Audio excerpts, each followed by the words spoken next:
पढ़ाई करते समय भी यही होता है। अगर आप CA/CS की पढ़ाई कर रहे हैं और अगर आप ये सोचते हैं कि 10 लाख लोग बैठते हैं, मैं कैसे निकलूंगा, 10 लाख लोग बैठते हैं MD मेडिसिन की पढ़ाई करने के लिए, तो मेरा MBBS में सिलेक्शन कैसे होगा। अगर आप ये सोचते हैं कि स्कूल में कंपटीशन करने वाले इतने सारे लोग हैं, मैं तो 10 नंबर में हूं, मैं पहले कैसे आऊंगा। तो आचार्य श्री जी एक बहुत अच्छी बात कहते हैं, जब भी आपके हृदय में कोई विचार पैदा हो और उस विचार के विरोध में जब तक आपके हृदय में एक नकारात्मक विचार पैदा ना हो, तब तक उस विचार के पूरे होने की 100% संभावनाएं रहती हैं।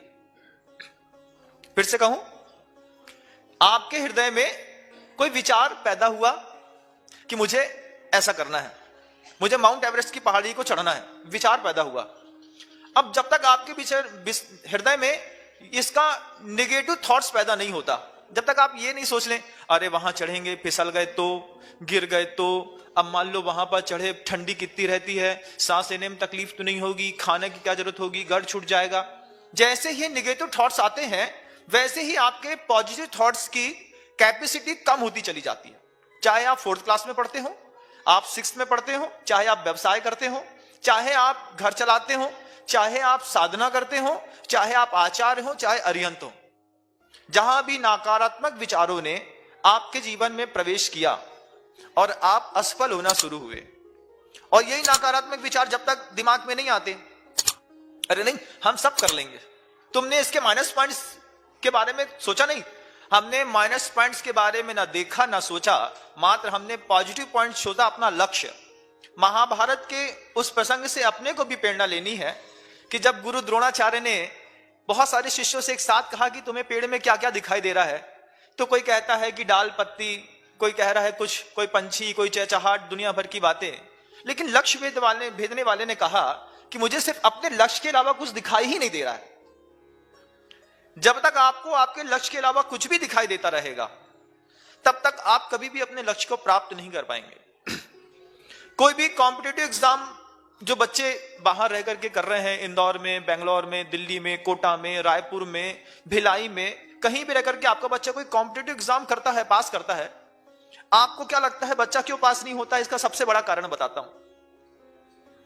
कोई भी बच्चे CA/CS करने वाले, IAS करने वाले, IPS करने वाले, IRS में जाने वाले, सिम्बायोसिस में जाने वाले, ME करने वाले, BTech करने वाले, ये अपने कंपटीशन में पास क्यों नहीं होते हैं पहली बार में? इसका सबसे बड़ा कारण एक तो नेगेटिव थॉट्स है, और दूसरा उन्होंने अपने कंपटीशन का बैकअप तैयार करके रखा है। हर पढ़ने वाला स्टूडेंट जब आपके घर से निकल करके कहीं भी कोचिंग एलिन ज्वाइन करता हो, चाहे वो बाजीराव ज्वाइन करता हो, चाहे कहीं भी ज्वाइन करता हो, नाहटा जाता हो, चाहे कहीं भी पढ़ता हो, उसके दिमाग में जब तक ये बैकअप रहेगा कि अगर मेरा IPS में सिलेक्शन नहीं हुआ तो मैं अपने पापा का बिजनेस संभाल लूंगा। जब तक आपके पीछे आपके दिमाग में आपका बैकअप है, तब तक आप कोई भी कॉम्पिटिटिव एग्जाम फाइट नहीं कर सकते। और अगर आपके दिमाग में बैकअप नहीं है, अगर मुझे करना ही है, अगर मैं नहीं कर पाए तो मेरे पास कुछ है ही नहीं है, तो सर्विस क्लास वालों में देखिएगा आप रहे करके कि अगर पिता सर्विस क्लास में रहते हैं तो बच्चे की सर्विस 100% लग जाती है, क्योंकि बच्चे को पता है कि मेरा अगर सर्विस नहीं लग रही है तो इसके अलावा मेरा कोई बैकअप नहीं है।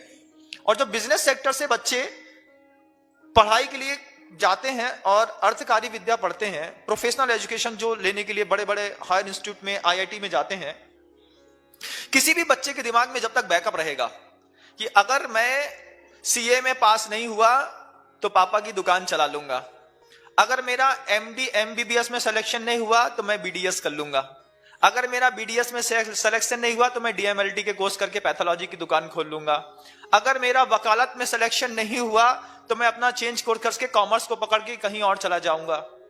आपने जब आप घर से निकले हैं तो अपना बैकअप साथ में लेकर के निकले हैं, और जो आदमी अपना बैकअप साथ में लेकर के निकलता है उसको अप नहीं होता, मात्र बैक होता है। और लाइफ में इसलिए बार बार बैक लगता है, पेपर क्लियर नहीं हो पाते हैं। CA के लास्ट पेपर में देखना कई बार ऐसा होता है कि बच्चा एक पेपर से रुक जाता है, और जैसे ही वो एक पेपर से 4-6 बार रुक जाता है तो फिर वो अपना बैकअप एक्सक्यूज चूज करता है कि मैं ऐसा नहीं करता हूं, मैं ऐसा कर लेता हूं। उसने दिमाग में आपका बैकअप आपको आगे नहीं होने देता, और आचार्य श्री जी कभी भी अपना बैकअप नहीं रखते साथ में। आप तो अपने मोबाइल का भी बैटरी बैकअप रखते होंगे ना, उनका कोई बैकअप नहीं है लाइफ का। गुरुदेव इस कृतिकार मुख माटी के रचनाकार जब भी कोई काम करते हैं तो एक्सक्यूज कभी नहीं सोचते। महापुरुषों की खासियत रहती है, वो ये नहीं सोचते कि अगर ये नहीं कर पाए तो ये करेंगे। आचार्य जी क्या सोचते हैं, पहले मैं ये करूंगा, उसके बाद मुझे जो करना है मैं वो करूंगा। अगर आप ऐसा सोच बैठे कि मुझे पहले अपना धंधा करना ही है, मुझे अपना बिजनेस करना ही है, मुझे मंदिर जाना ही है, मुझे पूजा करना ही है, पहले मैं अभिषेक करूंगा, बाद में दुनिया के सारे काम करूंगा, पहले मैं सीए की पढ़ाई करूंगा, बाद में मैं दुनिया के सारे काम करूंगा। लेकिन आप क्या करते हैं, अपना एक्सक्यूज ढूंढ लेते हैं और आपकी लाइफ डिस्टर्ब हो जाती है। ये एनर्जी इनबैलेंस करने का सबसे बड़ा कारण है आपकी माइंड का बैकअप। और आचार्य सिंह जी यहां कृतिकार मुख माटी के रचनाकार क्या कहते हैं, इसलिए सुनो, आयास से डरना नहीं, प्रयास करने से कभी अपने आप को छोड़ मत देना, और आलस से करना नहीं, और आलस भी मत करना। प्रकृति बदल रही है, ठंडी आ गई है, तब 10 बजे उठेंगे, 11 बजे उठेंगे। तो जो भी स्टूडेंट हैं, अगर उन्होंने अपना टाइम रूटीन चेंज कर लिया कि सुबह 4 बजे उठने वाले अब सोच रहे हैं 8 बजे उठेंगे, 8 वाला सोच रहा है 10 बजे उठेगा, और ये आलसीपन आपके दिमाग में आया और आपके एग्जाम के प्रत्येक सेकंड के 1 नंबर कम हो गए। कितनी बड़ी बात होती है कि अगर आपने 1 मिनट भी लेट किया तो आपकी मार्कशीट से मान लो 60 नंबर जा रहे हैं। ऐसे लोग कभी भी प्रगति के साथ अपने मन को बहलाने की कोशिश नहीं करते। वो तो ये देखते प्रगति कुछ भी हो, मेरी नियति जो है मैं तो वो करके रहूंगा। किराना दुकान वाले को देख लो, कितनी भी ठंडा क्यों ना हो, 7:30 पे दुकान खोल देता है, मतलब खोल देता है, और उसकी दुकान में मान लो धूप नहीं भी आती है, छाया में दुकान बिल्कुल ठंडी हो जाती है, उसके बाद भी वो दुकान में बैठा रहता है। क्यों? ये साधना है धन कमाने की। जैसे उसकी साधना है दुकानदार की धन कमाने की, ऐसे ही विद्यार्थी की साधना है विद्या का अर्जन करने की।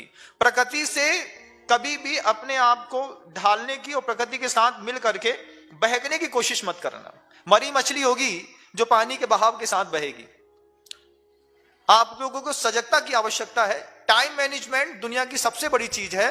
प्रकृति जैसे बदलती है, हमारा टाइम का बायोलॉजिकल क्लॉक भी चेंज धीरे धीरे होता चला जाता है। गुरुदेव कहते हैं आयास से डरना नहीं, आलस से करना नहीं।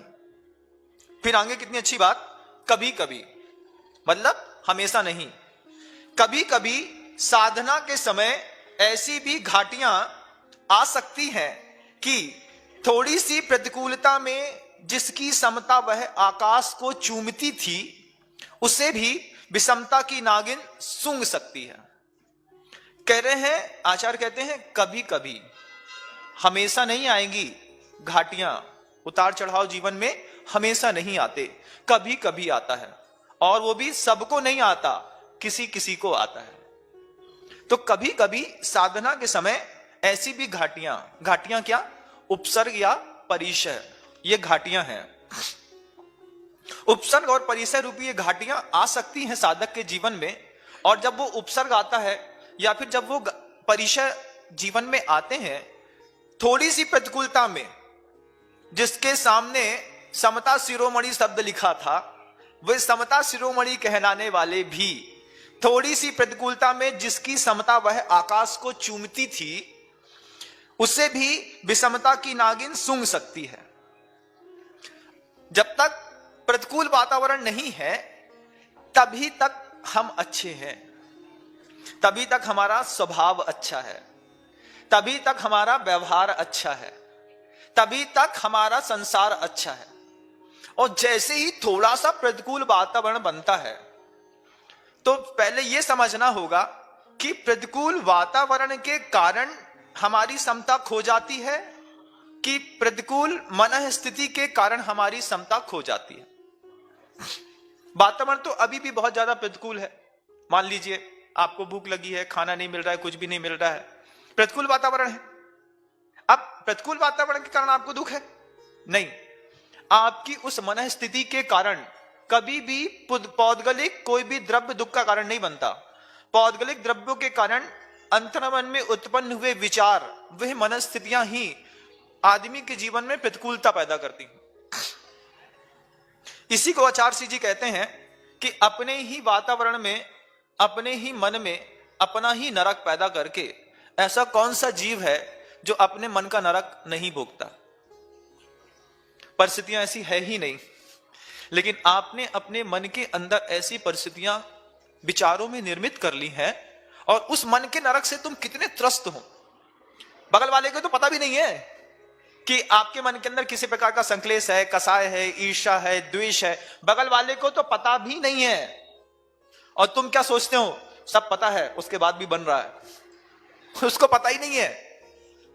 तो ये जो मनस्थिति आपने खराब करी है अपनी, जिसके कारण आपको लग रहा है, आप अपने आप को छोटा समझते हैं, आप अपने आप को बच्चा समझते हैं, आप अपने आप को गधा समझते हैं, जिसके कारण आप अपने आप को मजदूर समझते हैं, मजबूर समझते हैं, ये सब आपकी स्वयं की मानसिकता है। बगल वाले ने नहीं कहा कि तुम मजदूर हो, बगल वाले ने नहीं कहा तुम मजबूर हो, बगल वाले ने यह भी नहीं कहा कि तुम्हारे अंदर यह कमी है। तुम अपने आप, तुमने अपने मन में एक ऐसा नरक बना लिया है, और तुम उस मन के नरक से कभी बाहर नहीं निकल पा रहे। तुम्हारी खुद की धारणाएं संसार में रहते हुए भी तुम्हें संसार के सुख को दिखाने के लिए कार्यकारी नहीं बन पा रही। यहां पर कितने भी बड़े समता शिरोमणि क्यों ना हो, बड़े बड़े साधक मुनि महाराज भी क्यों ना हो, प्रतिकूलताएं आती हैं तो उनका मन भी डामाडोल हो जाता है। आचार्य कहते हैं आ सकती हैं, कैसी? थोड़ी सी प्रतिकूलता में जिसकी समता वह आकाश को चूमती थी, उसे भी विषमता की नागिन। विषमता क्या है? समता का उल्टा क्या है? समता क्या है? राग द्वेष से अपने आप को बचा करके मध्यस्थ बनाए रखना, यह है समता। तो विषमता क्या है? कि जिसकी थोड़ी सी प्रतिकूलता में जिसकी समता वह आकाश को चूमती थी, उसे भी राग द्वेष की नागिन सूंघ सकती है। विषमता सूंघ सकती, विषमता मतलब राग द्वेष, राग द्वेष की नागिन सूंघ सकती है, और वह राही गुमराह हो सकता है। थोड़ा सा भी नो कर्म ऐसा मिल जाए और आप गुमराह भी हो सकते हैं, अपनी राह को छोड़ भी सकते हैं। उसके मुख से फिर गम की आह निकल सकती है। ऐसी स्थिति में बोधि की चिड़िया वह, बोधि मतलब सम्यक ज्ञान, बोधि की चिड़िया वह फुर्र करके क्यों न जाएगी। क्रोध की बुढ़िया वह गुर्र करके क्यों ना जागेगी। साधना स्खलित जीवन में अनर्थ के सिवा और क्या घटेगा। तुमने अपनी साधना छोड़ दी। साधना स्खलित, स्खलित मतलब साधना से गिर जाना, फिसल जाना। साधना से फिसले जीवन में अनर्थ के अलावा और क्या घटेगा। तुम कंपटीशन में बराबर लगे थे, दौड़ते दौड़ते तुम दौड़ में खड़े हो गए, क्यों? मुझसे नहीं हो पाएगा। साधना स्खलित जीवन में अनर्थ के अलावा और क्या घटेगा। एक अपने जीवन में उत्थान करने का सबसे बड़ा सूत्र सीखो। जितने भी पढ़ने वाले बच्चे हैं, ये भी अपने उत्थान का एक सूत्र सीखें। व्यवसाय करने वाले लोग हैं, ये भी अपने उत्थान का एक ही सूत्र सीखें। साधना करने वाले लोग हैं, उनके लिए भी यही सूत्र है जो बता रहा हूं। किसी भी व्यवसाय केंद्र को चलाते हो, इंडस्ट्री चलाते हो, CACS का एग्जाम देने के लिए साधना कर रहे हो, कोई मोक्ष जाने के लिए भी साधना कर रहा है, उसके लिए आचार्य श्री जी कई बार कहते हैं 1111 का रूल लगाना चाहिए। 1111 के रूल चलते हैं लाइफस्टाइल में। ये 1111 का रूल क्या है? आपने पढ़ाई शुरू की, आपने अपना बिजनेस शुरू किया नया, आपने साधना शुरू करी नई। अब 1111 दिन तक ये मत सोचो कि इस साधना से, इस व्यवसाय से, इस पढ़ाई से मुझे कुछ मिलेगा। लाइफ में ये रूल लगा के देखना बंधुओं, बहुत इतना शानदार रूल है कि जिंदगी बदल देगा। 1111 का रूल कहलाता है। 1111 का रूल क्या है कि 1111 दिन तक मतलब 3 साल तक बिजनेस से ये मत सोचो कभी कुछ मुनाफा होगा। कारखाना डाला, 3 साल तक ये मत सोचो इससे पैसा निकलेगा। साधना करी, मुनि बना, आर्य बना, 3 साल तक मत सोचो कि मेरी साधना की प्रकर्षता और प्रखरता मुझे खुद दिखाई देगी। CACS कर रहा है, 3 साल तक कुछ मत सोचो कि इसका रिजल्ट अच्छा आएगा। सिर्फ पढ़ो, सिर्फ करो। 1111 का रूल लगाओ मात्र, और 1111 दिन तक किसी भी पुरुषार्थ में पलटो मत, किसी भी पुरुषार्थ करने में अपने आप में उससे किसी चीज की अपेक्षा मत रखो। 1112वां दिन आएगा और जिंदगी भर के लिए वो तुम्हारी साधना तुम्हें धन धान्य से भरने लगेगी। लेकिन हमारी आदत कैसी है? हमारी आदत व्हाट्सएप की लाइव जैसी हो गई है। आप मोबाइल खोल लो, एक चीज ऑन कर लो, एक चीज ऑन करते हो, 3 मिनट सुनते हो और 3 मिनट सुने, अरे यार इसमें कोई दम नहीं है, दूसरा लगा दिया। उसको भी तुमने 4 मिनट सुना, इसमें भी मजा नहीं आ रहा, नीचे वाला ऐड बहुत अच्छा दिख रहा है, इसको चालू कर दिया। ऐसा करते करते जिंदगी के कितने 1.5 घंटे, 2 घंटे, 2.5 घंटे रात के, दिन के, दोपहर के बर्बाद करते हो। 2 घंटे एक प्रवचन सुना होता तो 2 लाइन की बातें जिंदगी बदल देती। लेकिन 3-3 मिनट दुनिया भर के हर काम किए, हर चीज में मास्टर बनने की कोशिश करी और अंत में गधा बन करके बाहर निकले। क्या हुआ? दुनिया से हमारे यहां से 2 घंटे का टाइम कल भी चला गया था, 2 घंटे का टाइम आज भी चला गया और 2 घंटे का टाइम कल भी चला जाएगा। आज सुन रहे हो, अभी भी यही करोगे, 2 घंटे बाद भी 2 घंटे का टाइम चला जाएगा। समय की कीमत नहीं पता, साधना की कीमत नहीं पता कि आचार्य ने कहा 11-11 का रूल, 1111 दिन तक पढ़ाई के अलावा कुछ नहीं, 1111 दिन तक बिजनेस के अलावा कुछ नहीं, 1111 दिन तक साधना के अलावा कुछ नहीं। समय तो दो, समय नहीं देंगे। हर 5 मिनट में अंगूठे के जैसे दिमाग की मानसिकता और विचार बदलेंगे। 3 महीने किराने की दुकान खोली, इसमें मुनाफा नहीं हो रहा, कपड़ा की खोल लेते हैं, कपड़ा की खोल लो।